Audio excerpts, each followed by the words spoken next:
All right. Welcome everyone on Facebook Live and everyone that's joining us here on Zoom. We're just bringing everyone into the online Zoom meeting right now. And we've got a really special topic today. We are going to be exploring the third installation of the water series. Today, we'll be going over the 7 pathways to harness the flow abilities of water to bring you into flow. And I was quite delighted to learn that I was going to be able to host tonight, as flow is such a huge topic for me. And I think it's something that we all desire more of in life. And this elemental quality of water showing up is I suspect as a teacher and as a mentor and a guide, certainly an element that we can learn how to integrate into our lives and into our worlds to bring more flow to us and through us.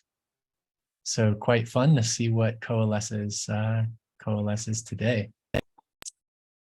It's good to see some familiar names and a few, hopefully a number on Facebook Live as well, and people watching the recording over time. This is, of course, one of the 12 building blocks of the human body, the course that we're doing throughout the entire year, the 52 different pieces. And this is the third piece on water. Mynoo, I see you're muted and not on camera, just checking in to see. I'm here. Okay, great. Well, I'd love to bring you on stage and turn over and learn what we get to learn today about the flow of water. Great. Thank you, Justin. I'm also excited. I mean, of course, flow is a big topic for everyone, so looking forward to it. Okay, let's begin. And as always, this is a little bit different as a session. So Justin, as you represent an archetype of possible questions or perspectives that might emerge for people. So you can either put your hand up or, it's okay to just interrupt also. Okay. Great. Thank you for that. So looking at the flowing in flow. So today is the 5th of the 52 sessions, and we're talking about the 7 pathways to harness the flow abilities of water and its ability to bring flow into our life. It's useful to understand what flow actually means. Dictionary definition of flow is to go from one place to another in a steady stream. So the fact that it is about going from one place to another in a steady stream, it also highlights that there is an intentionality that is quite natural when you are in a state of flow. I see Mary Malloy, my God, it must be middle of the night for you here from Ireland. And I'm bringing her in, and I'm talking about her because there is a very important body of work that she does, which is biodynamic medicine. And biodynamic medicine actually works with the colon and enables the colon to digest emotional distress. It connects very strongly with the first pathway. And when that emotional distress is digested, then the water starts to flow in the colon. I mean, it's really interesting.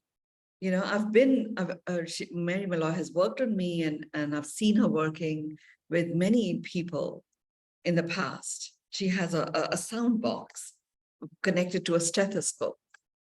And she uses the stethoscope as she moves around the colon. And where it is, you hear the gurgling, gurgling, gurgling, and then it goes tuck, tuck, tuck, tuck, tuck, where it is stuck. A flow is stopped. It's real accumulation of debris.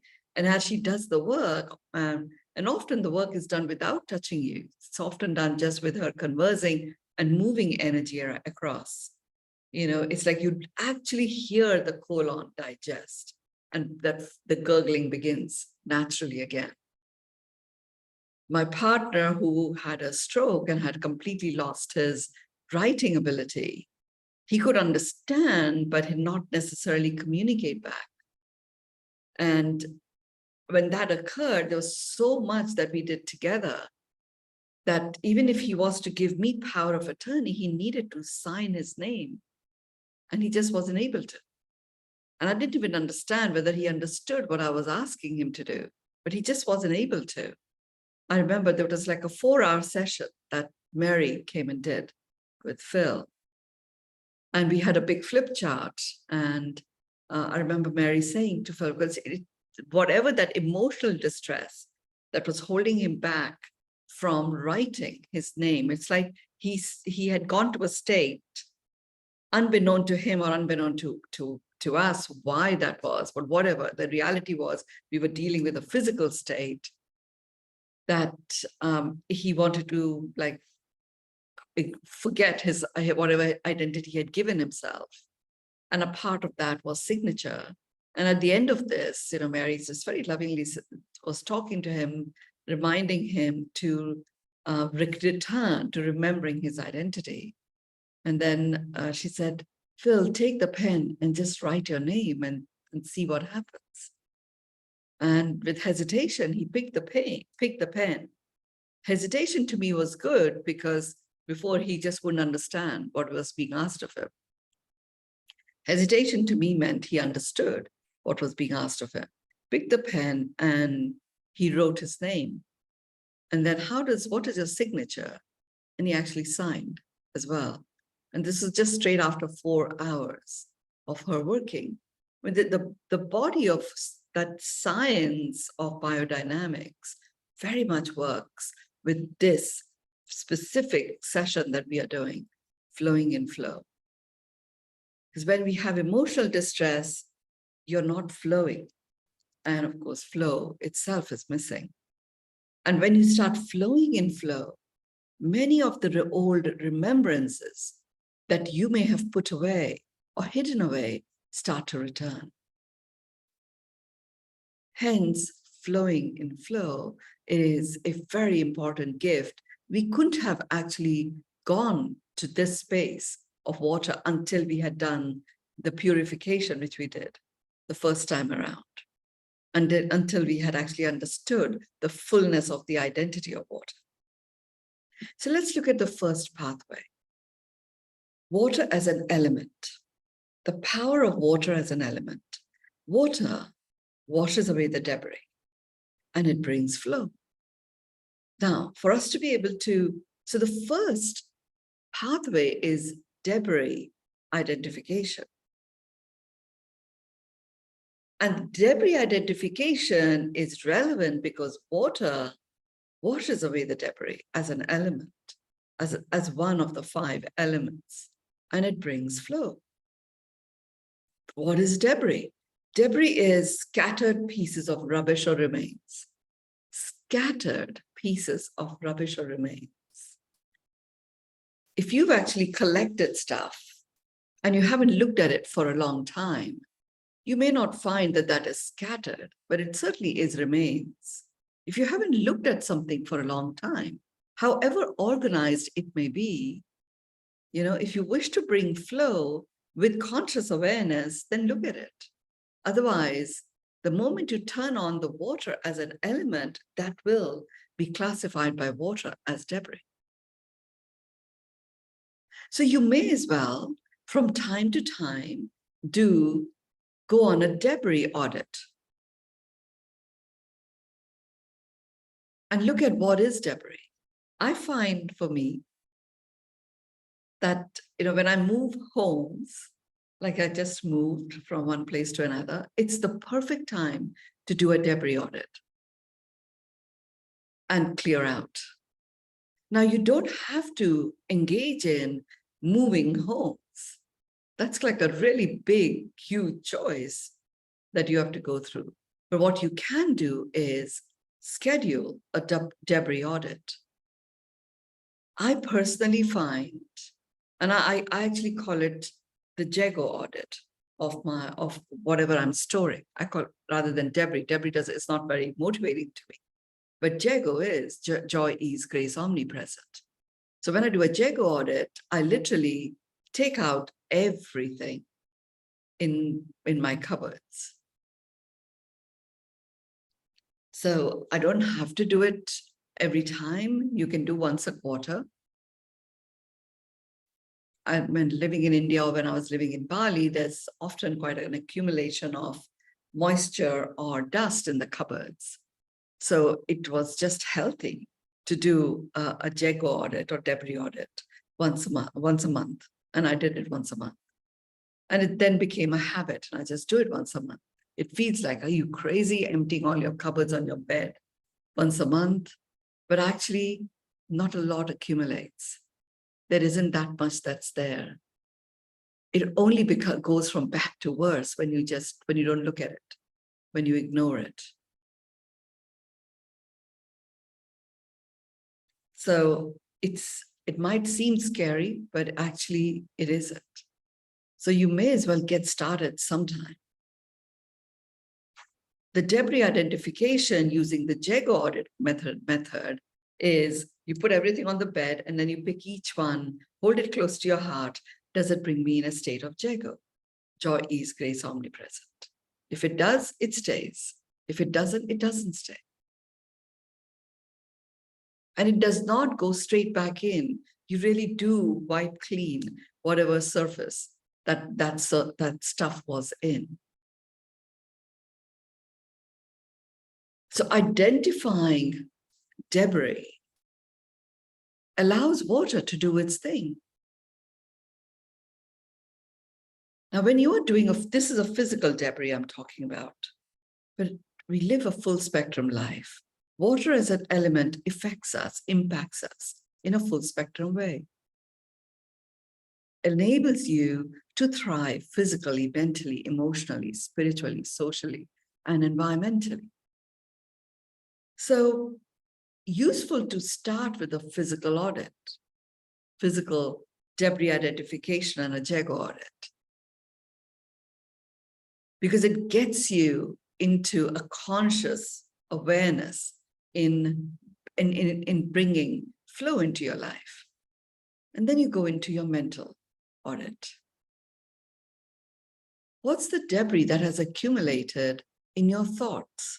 Are there particular thoughts that keep repeating themselves, that have become a little bit of a racket? And how do you know what a racket is? You start complaining. It becomes like a persistent complaint. Are there persistent complaints that you may be accumulating? And the persistent complaint may be about some person, or it may be about the environment, it may be about politics, it may be about the weather.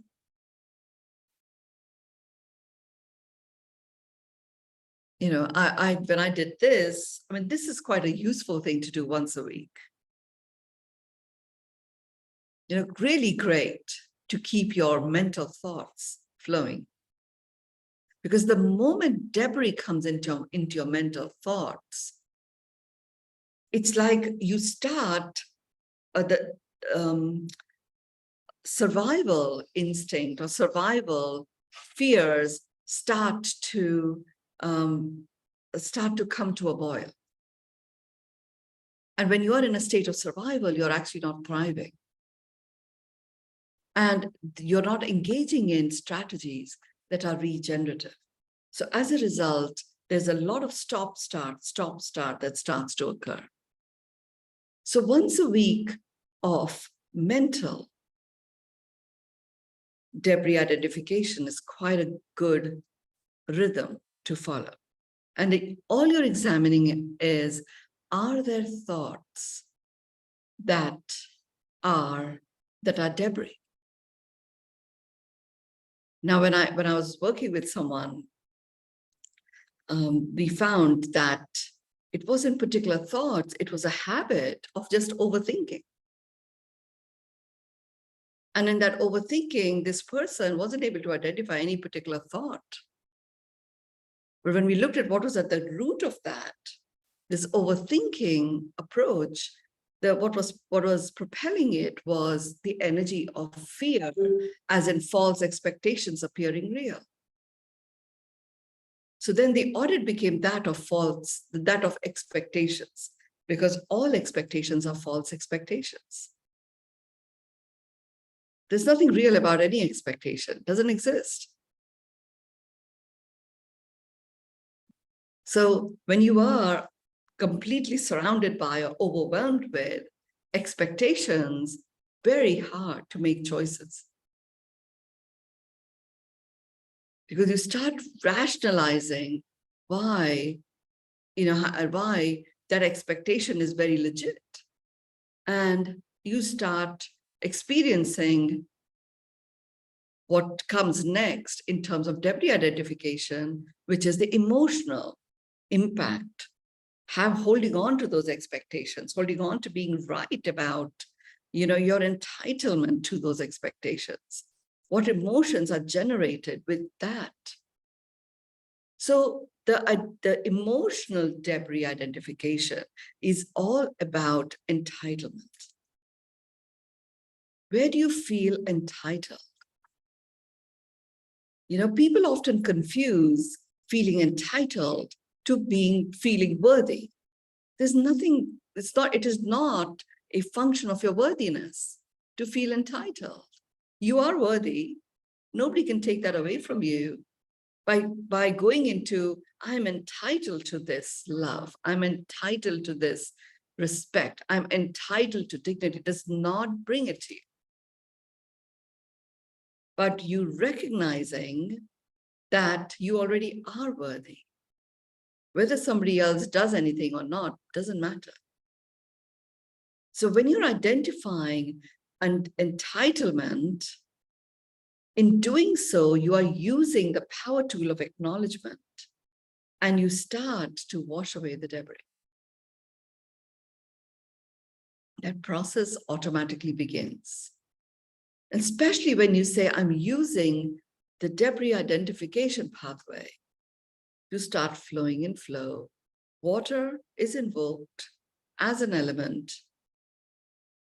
So wherever you put your attention, and the intention of this pathway is simply identifying that which is debris. Water automatically washes it away. So emotional debris identification is all about where do I feel entitled? Because the knock-on effect is an emotional trigger.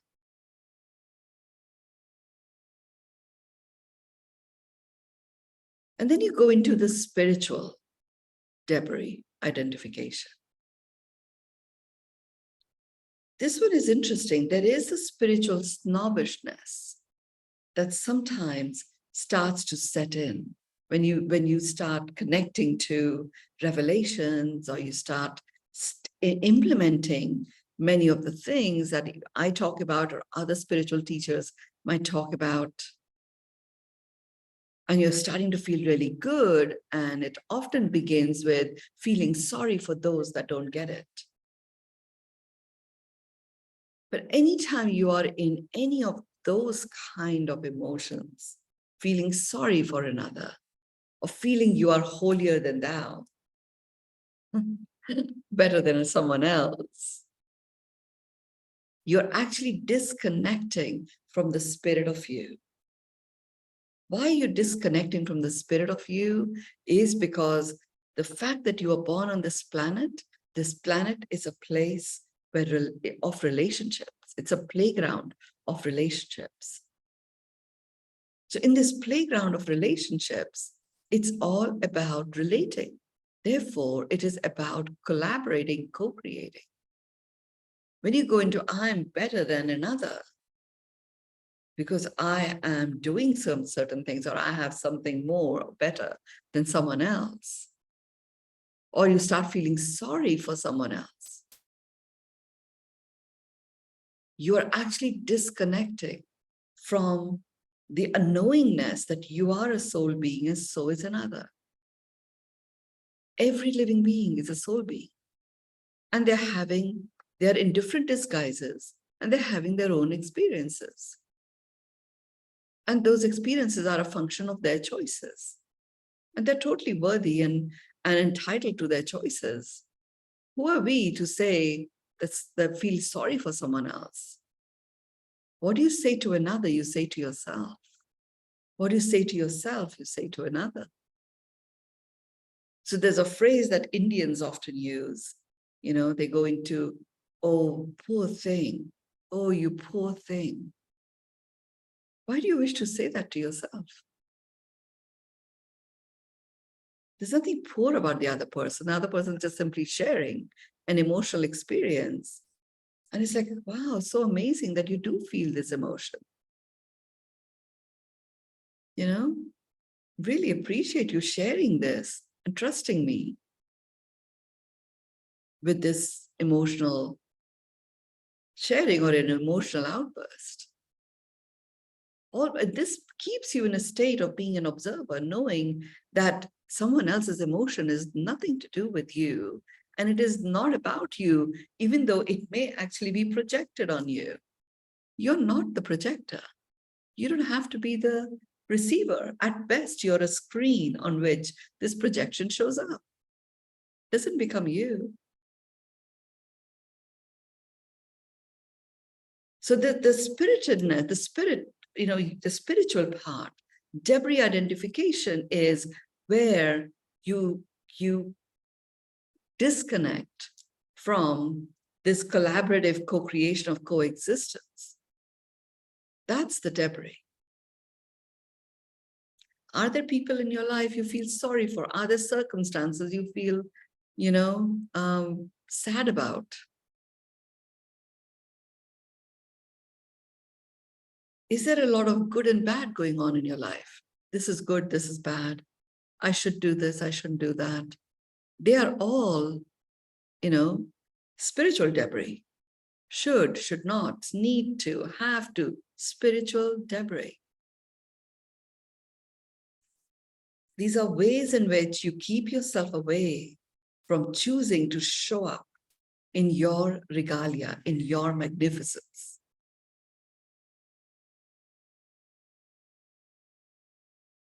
The fourth one is, it's social. It's all about social dynamic.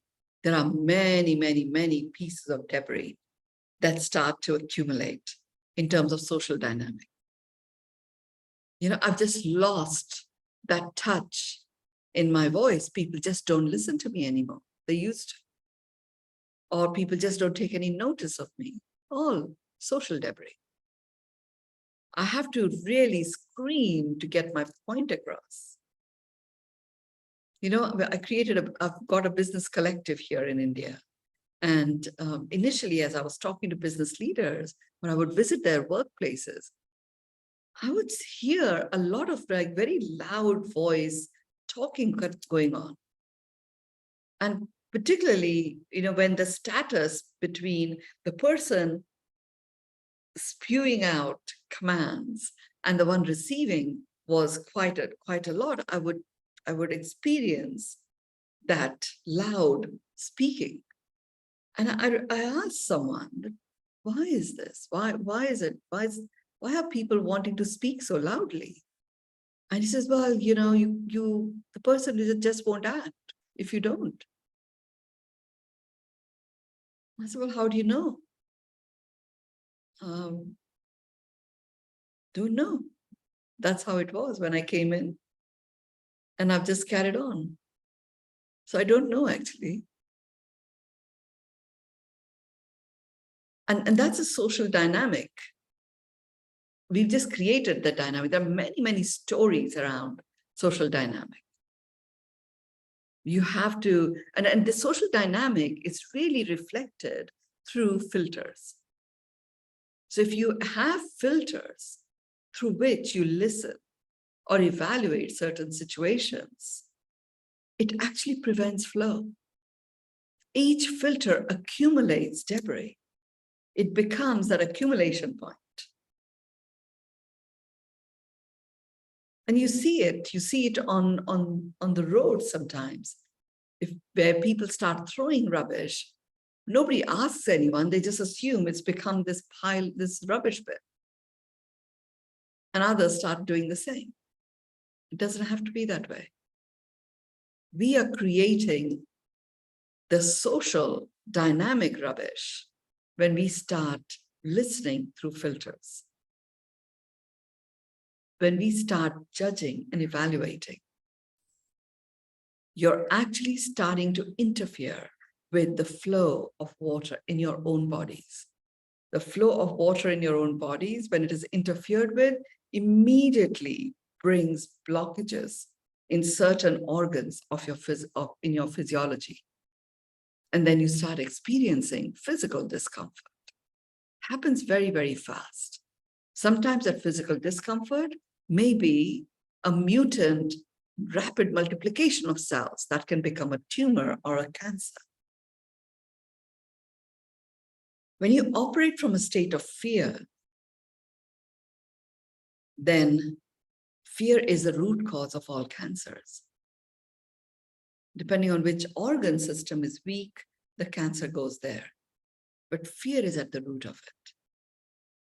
Often fear, false expectations appearing real, emanates from this social dimension.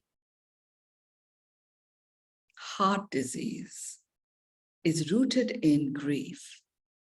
When we ignore something that we may wish to grieve, or we may feel sad about, when you ignore it, you're weakening the heart, and grief starts to accumulate. When grief starts to accumulate and you don't express it, your heart gets weaker still. In the weakness of the heart, the way it pumps and blood supply flows, that is impacted. And wherever you have, just like in a physical state, when you throw rubbish, it starts and a few pieces of rubbish collect, then other rubbish gets added by other people automatically. Your vessels start to get clogged up because the clogging of the heart has begun with grief. So look for those kind of situations if you're having any heart condition. Digestive disorder is often when you ignore communicating that which is not acceptable to you. Something that cannot be digested, and you just shove yourself with some more food, and then some more food still. What has not been digested remains and it putrefies. In its putrefaction, it starts to increase toxicity that is flowing through your system. It applies to mental, emotional, lack of digestion as well. Hence, Mary Malloy's biodynamic system uses the colon as a way of digesting emotional distress.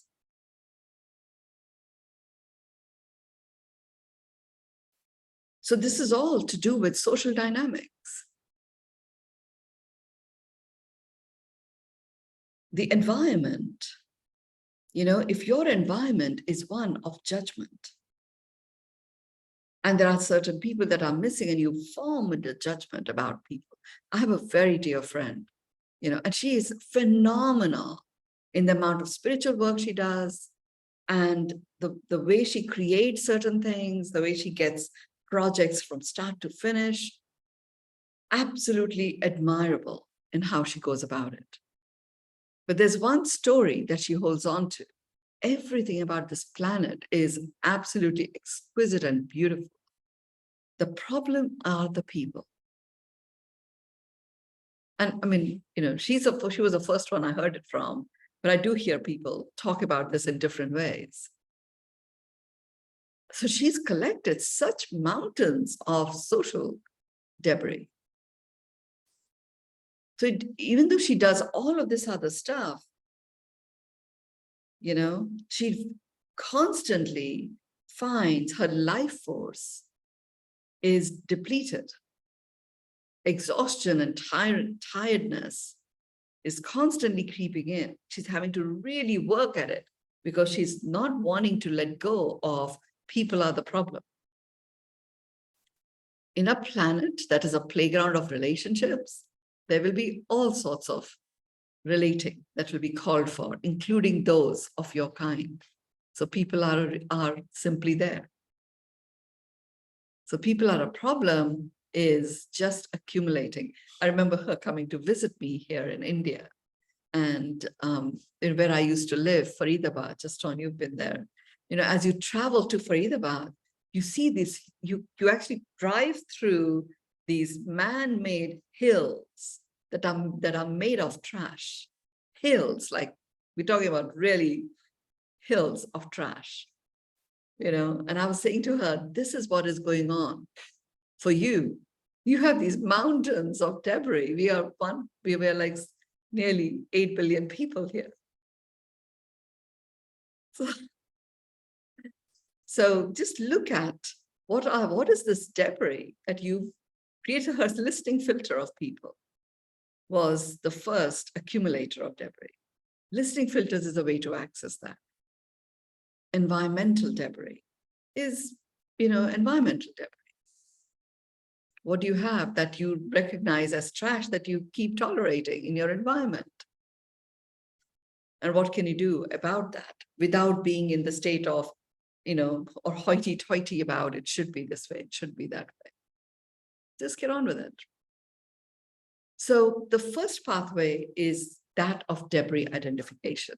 I just want to check in with Justin. Justin, any particular points of view or anything that you wish to ask or elaborate yourself? Yeah, things are flowing great for me right now.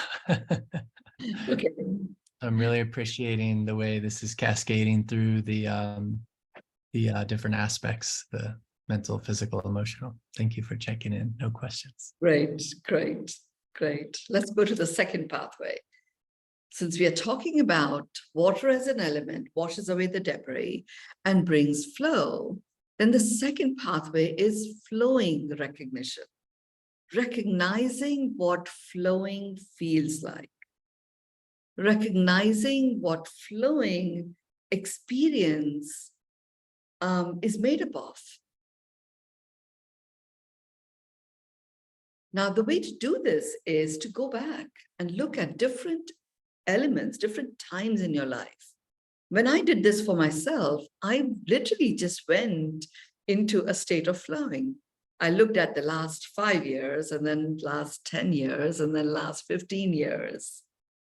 And when I do this, I mean, I feel so grateful to be doing these sessions, because as I'm sharing with you, I do them myself. So I have the yumminess of, you know, using water to flow in flow. Happens to me. And I also realize it actually does not take that long. It looks like, oh my God, last 5 years, what?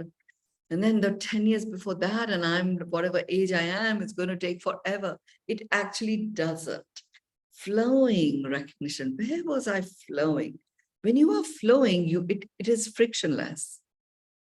And when I was to look back the last 5 years, where was I in the state where I was flowing? Because what I'm doing here is post-morteming flowing. I'm really doing that, dissecting every little element of it. Why am I dissecting it? I'm dissecting it so I develop a remembrance of what does it mean? What does it feel like to be flowing? So, you know, when I looked at the last 5 years, I actually found the one that I chose to focus on was when I discovered that when you go above 33,000 feet in the air, whatever you think, you literally holographically expand and spread very, very fast. That moment of that recognition, I was flying, I think I was flying to Brazil. It was in the last 10 years. I was flying to Brazil to see a piece of land in Florianopolis. And it was Korean Air. I'd never ever flown Korean Air. And, you know, Korean food is really meat-based. They only have few side little knickknacks that are vegetarian. And even though I had ordered vegetarian, fish is vegetarian, and you can have chicken rich in vegetables, and that's vegetarian. So I had a tray which was like that, and this is a long flight from Bali all the way to finally getting to Florianopolis. So there wasn't going to be any food. I realized that. So I chose to meditate. And it was in that meditation that something strange happened. I just went straight in. And I usually focus my attention on my heart and start breathing in love, kindness, and compassion, and breathing out gratitude and peace. And I actually felt the waves just spread across on the flight. And I went so deep in. And when I came out, I don't know how many hours had passed, but I started examining what just happened. And I chose to just take one of those experiences of this wave energy that I'd created and go all the way to the end of that wave. And I saw that it had holographically spread almost to the entire planet. And that was the ultimate flowing experience. Recognizing that, my God, there's so much power in us, in each one of us. Just like I spread love, kindness, and compassion, I could just as easily have spread something else. So I started sharing it with people that, whenever you fly, whatever positivity that you wish to spread, focus your attention on that. And I started enjoying flying. Up to that point in time, I thought I had retired. Bali was my home, and that was it. I might travel to India or to London to be with family from time to time, but that was it. To such an extent that I was called to speak at the United Nations. And I chose to do it as a satellite transmission. I just refused to fly to New York. And they actually went along with it and arranged everything for it to be a live transmission like that. But that experience of recognizing what actually happened there, the holographic, I also understood about the holographic connection that we each have with so many people, so many cities and towns and countries that we've ever engaged with. Holographically, we are connected. So in this flowing state, you expand and touch and impact all of those. What a beautiful gift to share. And how, and humility becomes anchored because they don't know that you're doing this. They have no idea. And that's the beauty for me. That's what I uncovered. That's the beauty of when I'm flowing. I give, I share, have no expectations of anything coming back. I just do it because in that sharing, I am flowing. And it is that flowing is regenerating and it's holographically expanding. And then I'm very present to the impact it is having because each person that I touch, holographically, they are connected to the many that I don't know even. And every time we breathe in and out, whatever it is that you are flowing with, you share, unbeknown to you, simply by breathing in and out.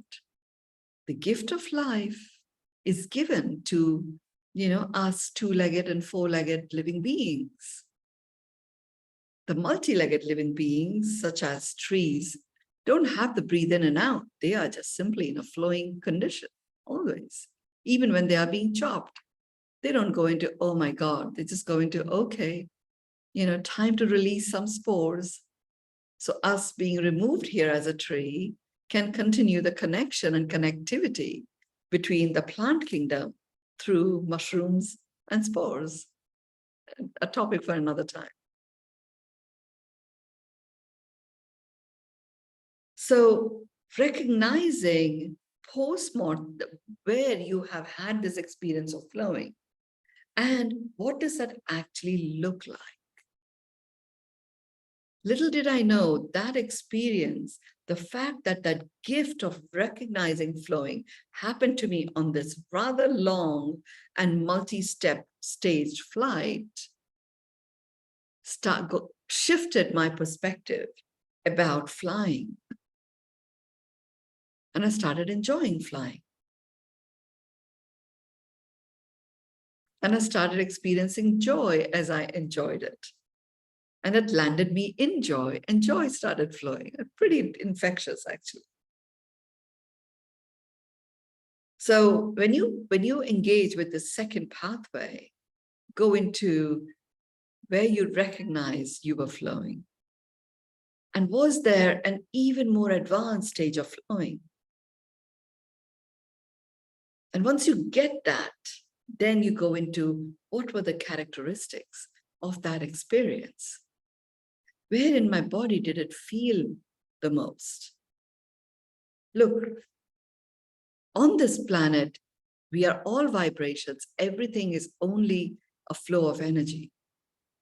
Energetic signature of anything that you may have uttered or you may have experienced remains, does not go away. So when you start going back in time and you reconnect to something, you immediately get into the flow of being in that moment and you start flowing in it. So very easy to post-mortem all the different individual components of this and experience that flowing feeling. Let's look at the third. We are only on the third one. Let's experience the third pathway. The third pathway is the pathway of forward momentum. Forward momentum, onwards and forwards. Water, we put it into a glass, so the glass becomes the container in which the water is there. But the moment you pick it up, it moves because it is a moving entity. And if you actually just allow it to find its own movement forward, it flows forward. Water, it doesn't actually stay stagnant. And when it stays stagnant, it makes its stagnation known by very rapidly accumulating the debris, which starts to, stink. Through its stench, it makes its stagnation known very rapidly. So if you actually allow water to do its thing, it is like your personal guide to enable you to move forward. And if you follow that, a forward momentum is anchored. It's anchored in any area that you choose to apply this pathway to.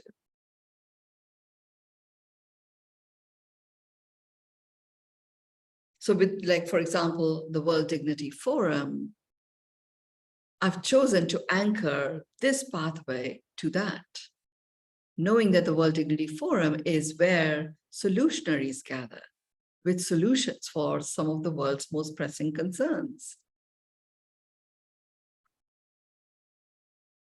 Some of the world's most pressing concerns, then who's to say this is one of the most pressing concerns of the world, requires a team of research analysts. It isn't just the event that I focus my attention on. Where are these researchers going to come from? I mean, even this realization it calls for research analysts was forward momentum. Because if we are claiming that it is a conscious parallel to the World Economic Forum and others like it, and it is the why of the World Economic Forum and others like it, then it has to be a regenerative, thriving strategy that continues to exist, anchoring the desire to, anchoring the solutions mindset,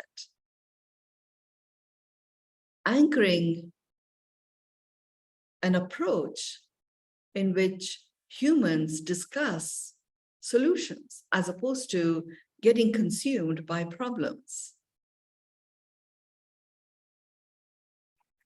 So, lo and behold, as a part of the World Dignity Forum, actions on the ground, I've taken on two very specific agendas. Every child is nourished, every child is nurtured.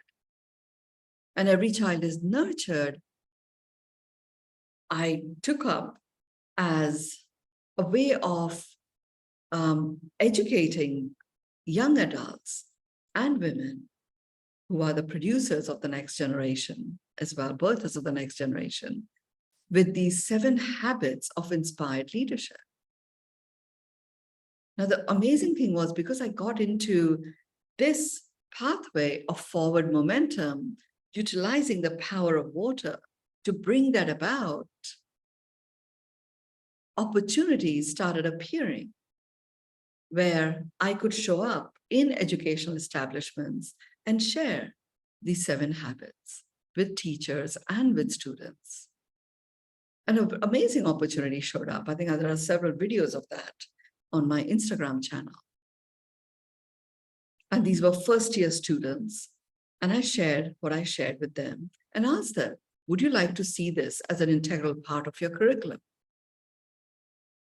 And gave them a complete opportunity to anonymously give their response. It was 100% yes, which means even if the teachers felt a little bit concerned that they were going to have to add this to what they were already doing, with 100% yes, there was a calling to take action.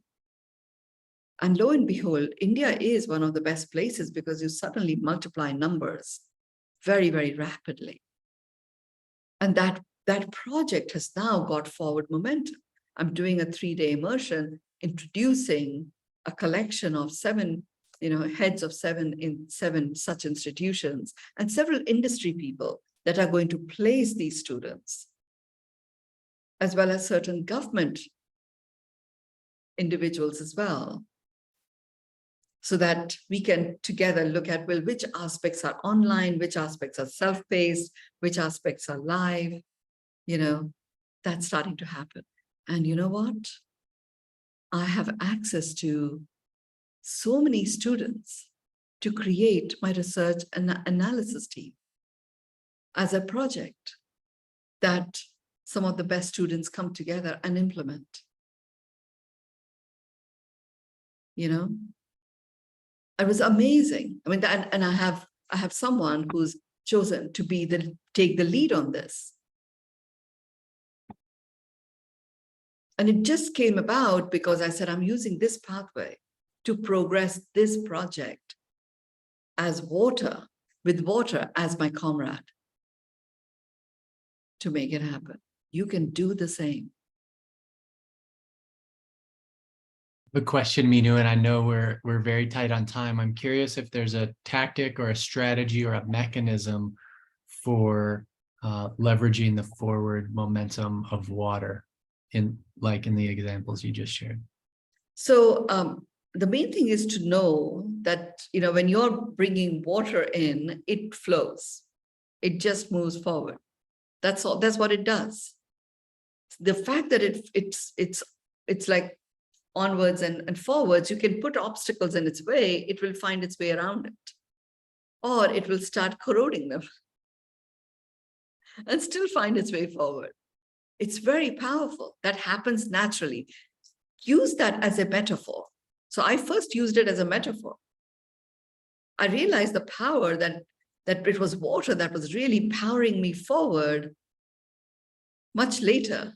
But I used it as a metaphor, saying, okay, I'm activating water. I'm particular about the water I drink, right? So, I do make water living. I do have my water paintings that, energize water in different ways. So I would always have a glass of water next to me as I'm working through this. I realized that all I have to find a solution for is, what is mine to do on this particular project? I get the intention of this project is really reawaken humans and humanity to what they are born with, which is dignity, that they always have it. Nobody can take it away. Nobody can give it to you. So really reawakening them to their own worthiness. And so that's all. That is the overarching intention of it. And I'm doing it in ways that enables conscious awareness and thought patterns to be self-regulated without necessarily, without people feeling that they are put in a box. So whatever solution I came up with, I could do an energetic, woo-woo stuff, but it really won't stick until people got it for themselves. So then I thought, okay, all that's mine to do is to really connect the dots and find what is my pathway. Like Gandhiji said, India shall be free in my lifetime. What was his to do was to come up with what's that strategy that builds on what has already been done, and also leverages the power that exists in India already that nobody can take away. And it was the strength of the quantum of people. Mm-hmm. And non-violence, because most of these people didn't have anything to be violent with. Mm-hmm. So non-violence, civil disobedience from this mass of people was his to do. Then he just had to step forward and take action, show up. So it takes a little bit of sitting back and really examining what is mine to do, connecting to your overarching intention, and then going into what is mine to do. And given that you take this pathway and you work with water, like I stopped glugging water down, that is disconnected. That's a disconnect from water. I'm going to drink these 2 liters of water 3 times a day. It was disconnect with water as a have to, but actually choosing to get a glass and sipping it. As I'm working through something very practical, I've engaged my thoughts and my mind. I've already stepped away from survival. I'm actually going into regenerative strategy and only focusing on what's mine to do. And it literally, what you're doing is you're opening up the doorways to be seen by those resources that are going to serve. There are not many people or many projects that have that clarity of thought, right? But if you develop that, don't worry about it. The doorway's open, you get seen, and people will come to you automatically. And you just have to then show up. It really is as simple as that, but it does require, and you have the tenacity of system, and you have the power of systems and structures that enable you to do that. You just have to keep dropping the have to. I have to have a system about this. Maybe the system is to simply just show up and be in contemplation for a while about a very specific issue. Yeah, and water is the expert at finding pathways. Absolutely, it does. It does. Thank you. Okay, the 4th pathway is unstoppable pathway. This is what we've been talking about actually, which is the water finds its way around. It corrodes if necessary. It keeps moving forward. It's unstoppable. Unstoppable. Even in a glass like this, the moment you put your muscle into a power on it, it moves. It's unstoppable. Now, you can freeze it, but the moment you get that frozen piece out, it immediately starts moving again. So once you understand that, where in your life do you wish to have that unstoppable power? And apply it to that. And you can very specifically choose, like I have done many a times. This project, I have spent 7 years working or 14 years working. Now it's time to freeze it. I did that with the poem Wellness Estates. Got it to a point at the end of December 2017 when it was like, okay, if it is not started, the physical building has not started, it's time to freeze it. and I froze it. Thank God for that, because if we had continued with it, the doors would have opened for business in 2020.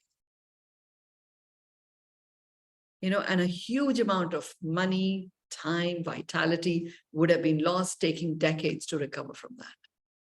And now as I'm moving forward into full spectrum wellness, poem wellness has opened up by itself. So just trust. It's time to all I had to do was get it out of the freezer and just let it flow. The fifth pathway is singular intention. Singular intention, which is what I was describing to you just now.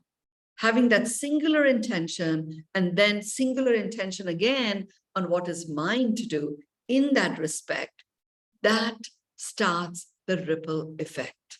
The moment you go into, like, I could have a singular intention, expecting and accepting miracles as the norm for humans and humanity. That's my overarching intention. It's a singular intention. Everything I do flows from that. And then the moment I go into, so what's mine to do in relationship to this intention? Boom, I've dropped the pebble in, and the ripple effect begins automatically. And it starts to ripple out. As the clearer I become what is mine to do, the more structure I put in place to keep flowing forward, the ripple effect starts to expand. And in that ripple effect, it actually invokes and activates energies and resources and people. And they start to show up by themselves. You just have to show up. The moment you've dropped the pebble, the ripple effect will happen. We live in the water world. There's water inside you, there's water around you. You would not survive for more than a few minutes if water was taken out completely around you. So we are very fortunate that even with every breath we take, we create ripples. The ripple effect is on. And the sixth pathway is water naturally spreads the message. And in the seventh pathway, so what is the message that you wish to actually spread? The natural spreading effect of water is a given.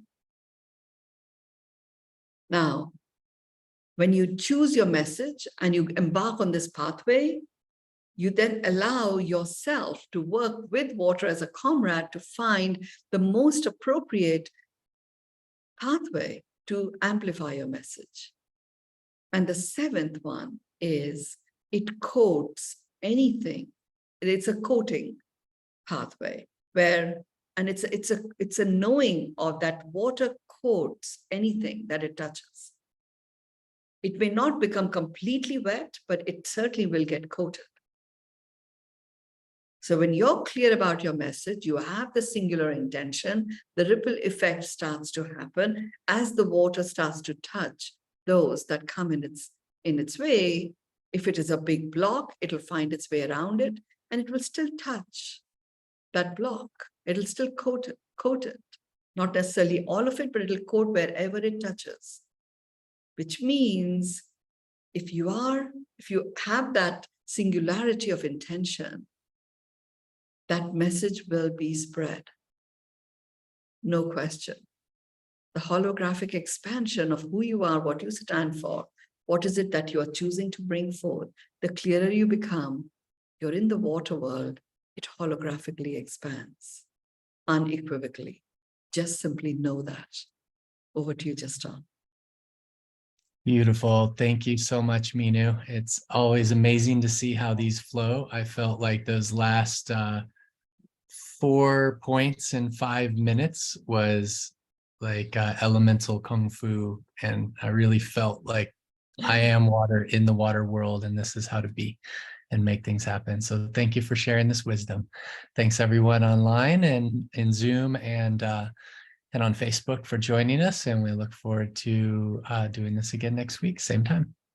Indeed. We are now beginning a 4-part building block on mental wellness from next week onwards. So looking forward to sharing what those 4 blocks are. And actually, they are the 4 pillars which create the foundation of mental wellness. So then mentally you thrive and you are constantly regenerating that thriving feeling. So with that, thank you, everyone. Enjoy the rest of your evening, rest of your day. Bye-bye.